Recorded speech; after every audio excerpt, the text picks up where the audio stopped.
میرے عزیزوں اور دوستوں،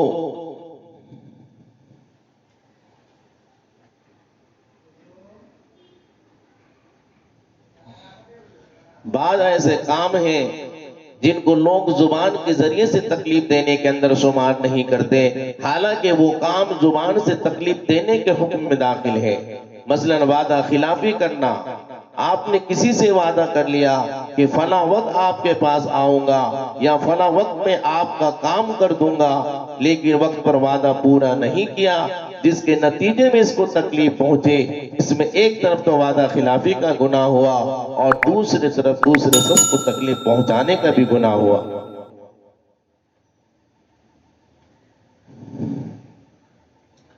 دوسری طرف یہ زبان سے تکلیف پہنچانے کے حکم میں میرے عزیز و داخل ہے۔ بعض اوقات انسان کو پتہ بھی نہیں چلتا کہ میں زبان سے تکلیف پہنچا رہا ہوں، بلکہ وہ سمجھتا ہے میں تو ثواب کا کام کر رہا ہوں، لیکن حقیقت میں میرے عزیزوں وہ گناہ کا کام کر رہا ہوتا ہے، اس کے ذریعے سے دوسروں کو تکلیف پہنچاتا ہے۔ مثلا سلام کرنا کتنی بڑی فضیلت اور ثواب کا کام ہے، لیکن شریعت نے دوسروں کو تکلیف کا اتنا خیال کیا ہے کہ سلام کرنے کے بھی احکام مقرر فرما دیے کہ ہر وقت سلام کرنا جائز نہیں، بلکہ بعض موقع پر سلام کرنے پر ثواب کے بجائے گناہ ہوگا، کیونکہ سلام کے ذریعے تم نے دوسروں کو تکلیف پہنچائی۔ مثلا ایک شخص قرآن کریم کی تلاوت میں مشغول ہے، اس کو سلام کرنا جائز نہیں، اس لیے کہ ایک طرف تو تمہارے سلام کی وجہ سے اس کی تلاوت میں میرے عزیزوں خلل پیدا ہوگا، اور دوسری طرف اس کو تلاوت چھوڑ کر تمہارے طرف مشغول ہونے میں تکلیف ہوگی۔ اب ایسے وقت کے اندر سلام کرنا زبان سے تکلیف پہنچانے میں داخل ہے۔ اسی طرح اگر لوگ مسجد میں بیٹھ کر ذکر میں مشغول ہیں، عبادت کے اندر مشغول ہیں، ان کو مسجد میں داخل ہوتے وقت سلام کرنا جائز نہیں، کیونکہ وہ اللہ تعالیٰ کے یاد میں مشغول ہیں، اللہ تعالیٰ کے ساتھ ان کا رشتہ جڑا ہوا ہے، اس کی زبان پہ ذکر جاری ہے، تمہارے سلام کی وجہ سے اس کے ذکر میں خلل پیدا ہو سکتا ہے اور اس کی توجہ ہٹانے میں تکلیف بھی ہوگی، اس لیے اس وقت سلام کرنا صحیح نہیں ہے۔ مجلس کے دوران علماء کرام نے لکھا ہے کہ ایک شخص دوسرے لوگوں سے کوئی لمبی بات کر رہا ہے اور دوسرے لوگ توجہ سے اس کی بات سن رہے ہیں، اگرچہ وہ دنیا ہی باتیں کیوں نہ ہو، اس حالت میں بھی اس مجلس میں جا کر سلام کرنا جائز نہیں، اس لیے کہ وہ لوگ باتیں کر سننے میں مصروف ہیں، آپ نے سلام کے ذریعے ان کی باتوں میں آپ نے خلل ڈال دیا، جس کی وجہ سے باتوں کے درمیان میں ان کے اندر جو ہے بدمزہ پیدا ہو گیا، اس لیے اس موقع پہ سلام کرنا جائز نہیں، بلکہ میرے عزیز ہم سوچ سمجھ کر سلام کریں کہ کہاں پر سلام کرنا ہے اور کہاں پر نہیں کرنا ہے، ہمیں سوچنا چاہیے۔ اس لیے حکم یہ ہے کہ جب تم کسی مجلس میں شرکت کے لیے جاؤ اور وہاں پر بات شروع ہو چکی ہو، وہاں پر سلام کیے بغیر بیٹھ جاؤ، اس وقت سلام کرنا زبان سے تکلیف پہنچانے کے اندر داخل ہوگا۔ اس سے اندازہ لگائیے میرے عزیزوں کہ شریعت اس بارے میں کتنی میرے عزیزوں جو ہے خیال رکھتی ہے، دوسرے شخص کو ہماری ذات سے تکلیف نہ پہنچے، چھوٹی سی چھوٹی بات میں شریعت نے خیال رکھا ہے، ہمیں چاہیے کہ اس چیز کا ہم جو ہے خیال رکھیں اور کسی کو ہم میرے عزیزوں تکلیف نہ پہنچائیں۔ ایک شخص کھانا کھانے میں مشغول ہے، اس وقت اس کو سلام کرنا حرام تو نہیں، البتہ مکروہ ضرور ہے، جبکہ یہ اندیشہ ہو کہ تمہارے سلام کے نتیجے میں اس کو تکلیف ہوگی۔ اب دیکھیے وہ تو کھانا کھانے میں مشغول ہے، نہ تو وہ عبادت کر رہا ہے، نہ ذکر کرنے میں مشغول ہے، اگر تم سلام کر لو گے تو اس پر پہاڑ نہیں ٹوٹ پڑے گا، لیکن سلام کے نتیجے میں اس کی تکلیف ہوگی، اس کو ناگوار ہونے کا اندیشہ ہے، اس لیے کہ اس وقت سلام نہ کرے۔ اسی طرح ایک شخص اپنے کسی کام کے لیے تیزی سے جا رہا ہے اور آپ کو اندازہ ہو گیا کہ یہ شخص بہت جلدی میں ہے، آپ نے آگے بڑھ کر اس کو سلام کر لیا، مصافحہ کے لیے ہاتھ بڑھا دیا، یہ آپ نے اچھا نہیں کیا، اس لیے کہ آپ کو اس کی تیزی سے اندازہ لگانا چاہیے تھا، یہ شخص جلدی میں کہیں جا رہا ہے، کہ سلام کرنے اور مصافحہ کرنے کے کرنے کا جو ہے صحیح وقت نہیں، مناسب وقت نہیں ہے، ایسے وقت میں اس کو سلام نہ کرو بلکہ اس کو جانے دو۔ یہ سب باتیں زبان کے ذریعے سے تکلیف پہنچانے میں داخل ہے۔ میرے والد صاحب رحمۃ اللہ علیہ فرمایا کرتے تھے کہ اب تکلیف پہنچانے کا ایک آلہ بھی ایجاد ہو چکا ہے جسے ہم اور آپ میرے عزیزوں موبائل اور ٹیلی فون کہتے ہیں۔ ایک ایسا آلہ ہے کہ اس کے ذریعے سے جتنا چاہو دوسروں کو تکلیف پہنچا دو۔ چنانچہ آپ نے کسی کو ٹیلی فون کیا اور اس سے بہت لمبی گفتگو شروع کر دی، بات کرنی شروع کر دی، اس کا خیال بھی نہیں کیا کہ وہ سر اس وقت اس کام کے اندر مصروف ہے، اس کے پاس وقت ہے یا نہیں۔ میرے والد رحمت اللہ علیہ معتقی صاحب عثمان لکھتے ہیں، میرے والد رحمت اللہ علیہ نے معروف القرآن میں یہ بات لکھی ہے کہ فون کرنے کے آداب میں یہ بات داخل ہے، اگر کسی سے لمبی بات کرنی ہو تو پہلے اس سے پوچھ لو، اجازت لے لو کہ مجھے تھوڑا زیادہ آپ سے بات کرنا ہے، کیا آپ کے پاس وقت ہے؟ 4-5 منٹ لگے گی، اگر آپ اس وقت فارغ ہو تو ابھی بات کر لو، اگر فارغ نہ ہو تو کوئی مناسب وقت بتا دے، اس وقت بات کر لوں گا۔ سورہ نور کی تفسیر میں یہ آداب لکھے ہیں، دیکھ لیا جائے کہ خود حضرت والد صاحب رحمت اللہ علیہ بھی ان پہ عمل فرمایا کرتے تھے۔ مثلا آپ کو مسجد کے اندر چند افراد سے کچھ بات کرنی ہے، ان تک اپنی بات کو پہنچانے کے لیے مسجد کے اندر جو ہے آپ نے لاؤڈ اسپیکر بھی کافی ہو سکتا ہے، لیکن آپ نے باہر بھی لاؤڈ اسپیکر کھول دیا، جس کے نتیجے میں پورے علاقے اور پورے محلے کے لوگوں تک آواز پہنچ رہی ہے۔ اب محلے میں کوئی شخص اپنے گھر کے اندر تلاوت قرآن کر رہا ہے، قرآن کریم کی تلاوت کرنا چاہتا ہے یا ذکر کرنا چاہتا ہے، یہ سونا چاہتا ہے، یا کوئی شخص بیمار ہے وہ اکرام کرنا چاہتا ہے، مگر آپ نے زبردستی اپنا آواز پورے محلے والوں پر مسلط کر دیا، یہ عمل بھی زبان کے ذریعے سے تکلیف پہنچانے میں داخل ہے۔ حضرت فاروق اعظم رضی اللہ تعالیٰ عنہ کے زمانے میں ایک صاحب مسجد نبی میں آ کر واز کیا کرتے تھے۔ حضرت عائشہ صدیقہ رضی اللہ تعالیٰ عنہ کا حجرہ مسجد نبی سے بالکل قریب تھا، اگرچہ اس زمانے میں میرے عزیز لاؤڈ اسپیکر نہیں تھے، مگر وہ صاحب بلند آواز سے واز کرتے تھے، بیان کرتے تھے، ان کی آواز حضرت عائشہ صدیقہ رضی اللہ تعالیٰ عنہ کے حجرے کے اندر پہنچتی۔ آپ اپنی عبادات، تلاوت، ذکر و اذکار یا دوسرے کاموں میں مشغول ہوتی اور ان صاحب کی آواز سے آپ کو تکلیف پہنچتی۔ حضرت عائشہ صدیقہ رضی اللہ تعالی عنہ نے حضرت فاروق اعظم رضی اللہ تعالی عنہ کو پیغام بھجوایا، یہ ایک صاحب اس طرح میرے حجرے کے قریب آ کر واز کرتے ہیں، مجھے اس سے تکلیف ہوتی ہے، آپ ان سے کہہ دیں کہ واز کسی اور جگہ پر جا کر کریں یا آہستہ آواز سے کریں۔ حضرت فاروق اعظم رضی اللہ تعالی عنہ نے ان صحاب کو بلایا اور ان کو سمجھایا کہ آپ کی آواز سے ام المومنین حضرت عائشہ صدیقہ رضی اللہ تعالی عنہ کو تکلیف ہوتی ہے، آپ اپنا آواز اس جگہ پر بند کر دیں۔ چنانچہ وہ صحاب رک گئے، مگر وہ صحاب واز کے شوقین تھے، چند روز کے بعد دوبارہ واز کہنا شروع کر دیا۔ حضرت فاروق اعظم رضی اللہ تعالیٰ عنہ کو خبر ملی تو انہوں نے دوبارہ واز کہنا شروع کر دیا ہے۔ آپ نے دوبارہ ان کو بلایا اور فرمایا، اب میں تم کو آخری مرتبہ منع کر رہا ہوں، اب اگر آئندہ مجھے خبر ملی کہ تم نے یہاں آ کر واز کیا ہے، بیان کیا ہے، یہ لکڑی کی چھڑی تمہارے پر توڑ دوں گا، یعنی اتنا ماروں گا کہ تمہارے اوپر یہ لکڑی ٹوٹ جائے گی۔ آج ہم لوگ اس کا بالکل خیال نہیں کرتے کہ مسجد میں واز ہو رہا ہے، بیان ہو رہا ہے، سارے محلے والوں کو عذاب کے اندر مبتلا کر رہا ہے، لاؤڈ اسپیکر فل آواز میں کھلا ہوا ہے، محلے میں کوئی شخص سو نہیں سکتا، اگر کوئی شخص جا کر منع کرے تو اس کے اوپر طعن کی جاتی ہے، جھگڑے کیے جاتے ہیں، یہ دین کے کام میں رکاوٹ ڈالنے والا ہے۔ حالانکہ اس آواز کے ذریعے شریعت کا حکم کو پامال کیا جا رہا ہے، دوسروں کو تکلیف پہنچائی جا رہی ہے، حتیٰ کہ میرے عزیزوں عالم نے لکھا ہے،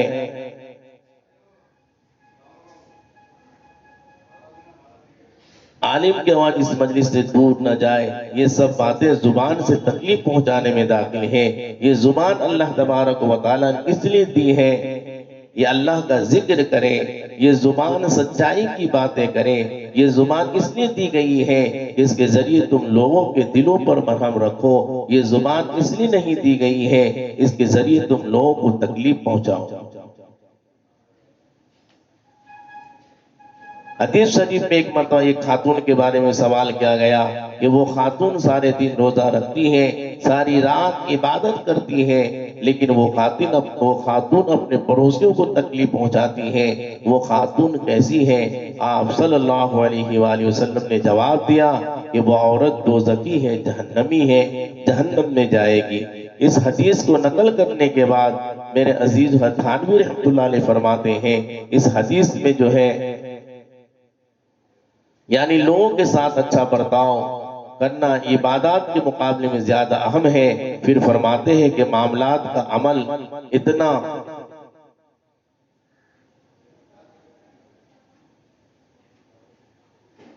آج معاملات اتنے خراب ہو چکے ہیں کہ آج کوئی دوسرے کو یہ نہ سمجھاتا ہے نہ سکھاتا ہے. یہ بھی دین کا ایک حصہ ہے کہ ہمارے معاملات صحیح ہو. ہاتھ سے تکلیف مت دیجیے. دوسری چیز جس کا ذکر اس حدیث میں فرمایا وہ ہے کہ ہاتھ یعنی تمہارے ہاتھ سے کسی کو تکلیف نہ پہنچے. اب ہاتھ سے تکلیف پہنچنے کے بعد صورت تو ظاہر ہے, مثلا کسی کو مار دیا, ہر شخص کو دیکھ کر یہ کہے گا اس نے ہاتھ کے ذریعے تکلیف پہنچائی ہے, لیکن ہاتھ سے تکلیف پہنچانے کی بہت سی صورتیں ہیں. ایسے میں لوگ ان کو تکلیف دینے کے اندر لوگوں کو تکلیف دینے کے اندر شمار نہیں کرتے, حالانکہ ہاتھ سے تکلیف دینے کی بھی بے شمار صورتیں ہیں. حدیث شریف میں ہے ہاتھ کا ذکر کر کے ہاتھ سے صادر ہونے والے جو چیزوں کے طرف اشارہ کیا گیا ہے, کیونکہ زیادہ تر میرے عزیز انسان اپنے ہاتھ سے انجام دیتا ہے. اسی وجہ سے علماء نے ہاتھ کے ذکر میں تمام چیزوں کو داخل کیے ہیں, چاہے اس طریقہ براہ راست ہاتھ نظر نہ آتا ہو. مثلا ایک چیز ہے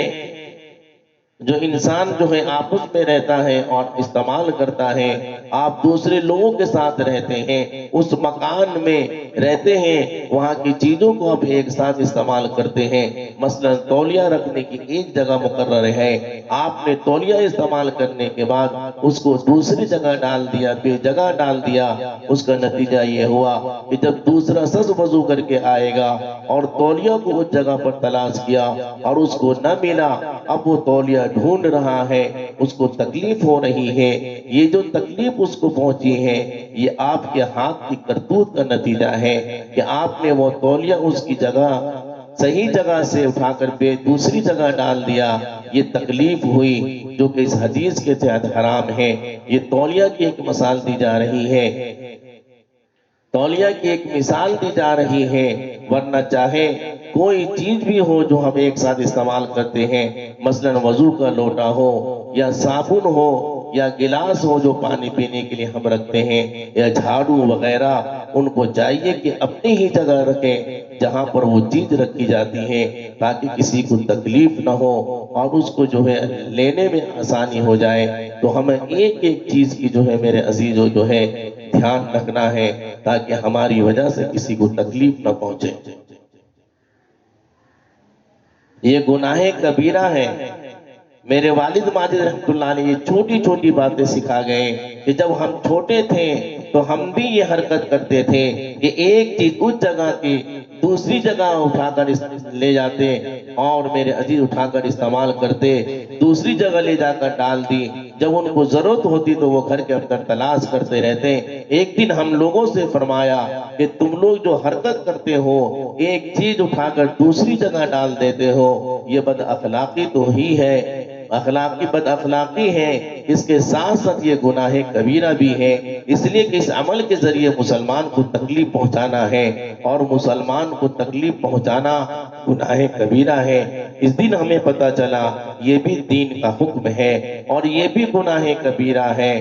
ورنہ اس سے پہلے اس کا احساس بھی نہیں تھا. یہ سب باتیں ہاتھ سے تکلیف پہنچانے میں داخل ہے. اپنے عزیز اور بیوی بچوں کو بھی تکلیف دینا. ایک بات یہ بھی سمجھ لیں کہ ہم ایک ساتھ جب ساتھ میں رہتے ہیں، ہمارے بیوی بچے سب ایک ساتھ رہتے ہیں، یہ ضروری نہیں کہ جن لوگوں کے ساتھ ہم رہتے ہیں وہ اجنبی ہو یا اپنے ہو، بلکہ اپنے قریبی رشتے دار یا ہو، یا بیوی بچے ہی کیوں نہ ہو، بھائی بہن سب اس میں داخل ہیں۔ آج ہم لوگ اپنے قریبی رشتے داروں کو تکلیف پہنچانے کا احساس نہیں کرتے، بلکہ یہ سوچتے ہیں اگر ہمارے عمل سے بیوی کو تکلیف پہنچ رہی ہے تو پہنچا کریں، یہ ہماری بیوی ہی تو ہے، یا اولاد کو یا بہن کو یا بھائی کو تکلیف پہنچ رہی ہے تو پہنچا کریں، ہماری اولاد ہی تو ہے، ہماری بہن بھائی تو ہی ہے۔ ارے اگر وہ تمہاری بہن یا تمہارا بھائی بن گیا تو اس نے آخر کیا گناہ کر لیا؟ یا کوئی خاتون تمہاری بیوی بن گئی یا یہ بچے تمہارے اولاد بن گئے تو انہوں نے کون سا گناہ کر لیا ہے کہ اب ان کو تم تکلیف پہنچاؤ گے؟ حالانکہ حضور اقدس صلی اللہ علیہ وسلم کا تو یہ حال تھا کہ تہجد کے وقت صرف اس خیال سے ہر کام بہت آہستہ آہستہ کرتے، کہیں حضرت عائشہ صدیقہ رضی اللہ تعالی عنہ کی آنکھ نہ کھل جائے۔ لہذا جس طرح غیروں کو تکلیف پہنچانا حرام ہے، اسی طرح اپنے گھر والوں کو، اپنے بہن اور بھائیوں کو، اپنے بچوں کو بھی تکلیف پہنچانا حرام ہے۔ مثلاً آپ گھر والوں کو بتا کر چلے گئے کہ فلاں وقت آ کر کھانا کھاؤں گا، لیکن اس کے بعد بغیر خبر کیے ہوئے چلے گئے اور کھانا بھی وہی کھا لیا اور وہاں پر گھنٹوں گزار دیے اور وقت پر گھر واپس نہیں پہنچے۔ گھر پر آپ کی بیوی آپ کی انتظار کر رہی ہے اور پریشان ہو رہی ہے، کیا وجہ پیش آیا کہ واپس نہیں آئے، کھانے کے لیے بیٹھی ہے؟ آپ کا یہ عمل گناہ کبیرہ ہے، اس لیے کہ آپ نے اس عمل کے ذریعے ایک ایسی ذات کو تکلیف پہنچائی جس کو اللہ تعالیٰ نے آپ کی ذات سے وابستہ کر دیا تھا۔ آپ کو اگر کھانا کسی اور جگہ کھانا تھا، آپ اس کو خبر کر دیتے، اس کے ذہن کو فارغ کر دیتے، اس کو انتظار اور پریشانی کی تکلیف میں مبتلا نہ کرتے۔ لیکن آج ہم لوگ اس بات کا دھیان نہیں کرتے اور یہ سوچتے ہیں وہ تو ہماری بیوی ہی تو ہے، ہمارے گھر میں رہتی ہے، اگر انتظار کر رہی ہے تو کرے، حالانکہ یہ عمل گناہ کبیرہ ہے اور میرے عزیز و مسلمانوں کے لیے جائز نہیں۔ مثلاً آپ سڑک پر چلتے ہو، آپ نے چھلکا یا گندگی سڑک پر پھینک دی، اس کی وجہ سے کسی کا پاؤں پھسل جائے یا کسی کو تکلیف پہنچ جائے تو قیامت کے روز آپ کی پکڑ ہو جائے گی۔ اگر اس سے تکلیف نہ بھی پہنچی لیکن آپ نے کم از کم گندگی تو پھیلا دی، اس گندگی پھیلانے کا گناہ آپ کو ہوگا۔ میرے عزیزو، حدیث شریف میں آتا ہے کہ جب حضور اکرم صلی اللہ علیہ وآلہ وسلم سفر پر ہوتے اور سفر کے دوران آپ کو راستے میں کہیں پیشاب کرنے کی ضرورت پیش آتی تو آپ پیشاب کرنے کے لیے مناسب جگہ کی تلاش کے لیے آپ اتنی ہی جستجو فرماتے جتنا ایک آدمی مکان بنانے کے لیے مناسب جگہ تلاش کرتا ہے۔ ایسا کیوں کرتے؟ اس لیے کہ ایسا نہ ہو یہ لوگوں کے گزرگاہ ہو اور یہ چلنے کا راستہ ہو اور وہاں گندگی کی وجہ سے لوگوں کو تکلیف پہنچے۔ ایک اور حدیث میں حضور اکرم صلی اللہ علیہ وسلم نے فرمایا کہ ایمان کے 70 سے زیادہ شعبے ہیں، جن میں سے ایمان کا اعلیٰ ترین شعبہ کلمہ لا الہ الا اللہ محمد رسول اللہ کا کہنا، اور ادنا ترین شعبہ ایمان کا یہ ہے کہ راستے سے گندگی کو اور تکلیف کو دینے والی چیزوں کو دور کر دینا ہے۔ مثلا راستے میں کوئی کانٹا یا چھلکا پڑا ہوا ہے، آپ نے اٹھا کر اس کو دور کر دیا تاکہ گزرنے والوں کو تکلیف نہ ہو، یہ ایمان کا ادنا درجے کا شعبہ ہے۔ لہذا جب راستے سے تکلیف دینے والی چیز کو دور کرنا ایمان کا شعبہ ہو تو پھر میرے عزیزو راستے میں تکلیف دینے والی چیز ڈالنا کتنا میرے عزیزو جو ہے گناہ ہوگا، ایمان کا شعبہ نہیں۔ یہ سب باتیں حدیث کے تحت داخل ہے۔ حضرت تھانوی رحمت اللہ علیہ فرماتے ہیں اس حدیث میں زبان اور ہاتھ کے ذریعے اشارہ فرمایا ہے، لیکن اگر آپ نے اپنی زبان یا ہاتھ سے کوئی ایسا کام کیا جس سے دوسروں کی ذہنی تکلیف ہوئی تو وہ اس حدیث میں داخل ہے۔ مثلا آپ نے کسی سے قرض لیا اور اس سے یہ وعدہ کر لیا اتنے دنوں کے اندر تمہارے قرض کو ادا کروں گا۔ اب اگر آپ وقت پر ادا نہیں کر سکتے تو اس کو بتا دیں کہ بھائی مجھ سے نہیں ہوا، فی الحال میں ادا نہیں کر سکتا، اتنے دن کے بعد تمہیں دوں گا، ادا کروں گا۔ پھر بھی ادا نہ کر سکو تو پھر بتا دو، لیکن یہ ٹھیک نہیں کہ آپ اس کو لٹکا دیتے ہیں، جھوٹ پہ جھوٹ بولتے ہیں، آئندہ دوں گا، کل دوں گا، اور اس کے ذہن کو ہم الجھا کر رکھتے ہیں۔ وہ بیچارہ اس انتظار میں ہے کہ آپ آج قرض ادا کریں گے یا کل دے دیں گے، لیکن آپ نہ تو اس کو خبر دیتے ہیں نہ قرض واپس کرتے ہیں۔ اس طرح آپ نے اس کو ذہنی تکلیف اور تکلیف میں مبتلا کر دیا۔ اب وہ نہ تو کوئی پلان بنا سکتا ہے، نہ وہ کوئی منصوبہ بندی کر سکتا ہے کہ میں کسی اور کے سامنے جا کر تیاری کر لوں، کیونکہ وہ آپ کے بھروسے پر رہتا ہے۔ اس لیے اس کو پتہ ہی نہیں کہ اس کو قرض واپس ملے گا یا نہیں، اگر ملے گا تو کب ملے گا۔ آپ کا یہ طریقہ جائز نہیں ہے بلکہ بہت بڑا گناہ ہے۔ حتیٰ کہ حضرت تھانوی رحمۃ اللہ علیہ یہاں تک فرمایا، آپ کا ایک نوکر اور ملازم ہے، اب آپ نے 4 کام ایک ساتھ بتا دیے، پہلے یہ کام کرو، پھر یہ کام، پھر یہ کام کرنا، پھر یہ کام کرنا۔ اس طرح آپ نے چاروں کاموں کو یاد رکھنے کا بوجھ اس کے ذہن میں ڈال دیا۔ اگر ایسا کرنا بہت ضروری نہیں ہے تو ایک ساتھ 4 کاموں کا بوجھ اس کے ذہن پہ ڈالنا نہیں چاہیے، بلکہ اس کو پہلے کام بتا دو۔ جب وہ پہلا کام کر چکے تب دوسرا کام بتا دیا جائے کہ وہ اس کو کر چکا، تو پھر تیسرا کام بتایا جائے۔ چنانچہ خود اپنا طریقہ بتایا کہ میں اپنے نوکر کو ایک وقت میں ایک کام بتاتا ہوں اور دوسرے کام جو اس سے کرانے میں ان کو یاد رکھنے کا بوجھ اپنے سر پر رکھتا ہوں، کیونکہ خادم کے سر پر نہیں رکھتا، وہ ذہنی بوجھ میں مبتلا نہ ہو جائے۔ جب وہ ایک کام کر کے فارغ ہو جاتا ہے تو بھی دوسرا کام بتاتا ہوں۔ اس سے اندازہ لگائیے کہ ہمارے اللہ والے، ہمارے اکابر لوگوں کی نگاہ کتنی میرے عزیزوں جو ہے درست تھی کہ وہ جو ہے اپنے ذات سے کسی کو تکلیف دینا پسند نہیں کرتے۔ نماز پڑھنے والے کا انتظار کس جگہ کیا جائے؟ یا مثلاً ایک شخص نماز پڑھ رہا ہے، آپ کو اس سے کچھ کام ہے، اب آپ اس کے بالکل قریب جا کر بیٹھ گئے اور اس کے ذہن میں یہ فکر سوار کر دی، میں تمہارا انتظار کر رہا ہوں، تم جلدی سے اپنی نماز پوری کرو تاکہ میں تم سے ملاقات کروں اور کام کراؤں۔ چنانچہ آپ کے قریب بیٹھنے کی وجہ سے اس کی نماز میں خلل پیدا ہو گیا اور اس کے دماغ پر یہ بوجھ بیٹھ گیا، یہ شخص میرے انتظار میں ہے، اس کا انتظار ختم کرنا چاہیے اور جلدی سے نماز ختم کر کے اس سے ملاقات کرنی چاہیے۔ حالانکہ یہ بات آداب میں داخل ہے۔ اگر آپ کسی کو ایسے شخص سے ملاقات کرنی ہے جو اس وقت نماز میں مصروف ہے تو تم دور بیٹھ کر اسے فارغ ہونے کا انتظار کرو، جب وہ خود سے فارغ ہو جائے تو پھر ملاقات کرو، لیکن اس کے بالکل قریب بیٹھ کر یہ تاثیر دینا میں تمہارا انتظار کر رہا ہوں لہذا تم جلدی نماز پوری کرو، یہ ایسا تاثیر دینا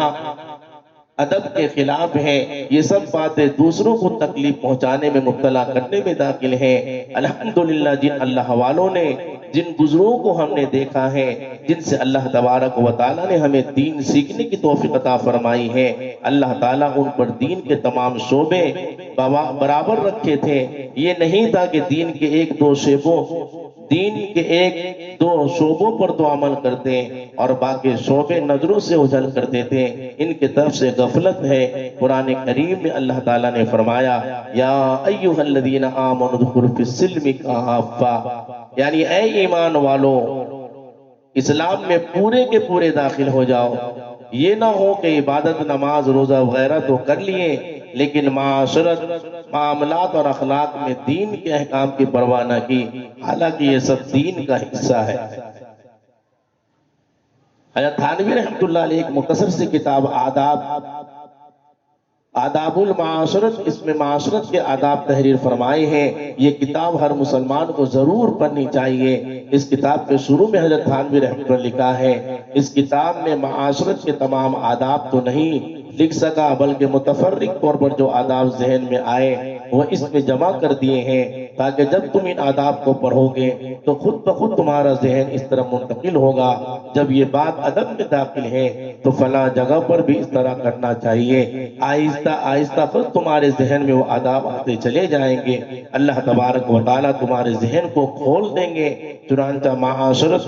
ہی کا ایک ادب یہ ہے کہ گاڑی ایسی جگہ کھڑی کرو اس کی وجہ سے دوسروں کو تکلیف نہ ہو، یہ بھی دین کا ایک حصہ ہے۔ آج ہم نے ان چیزوں کو بھلا دیا ہے۔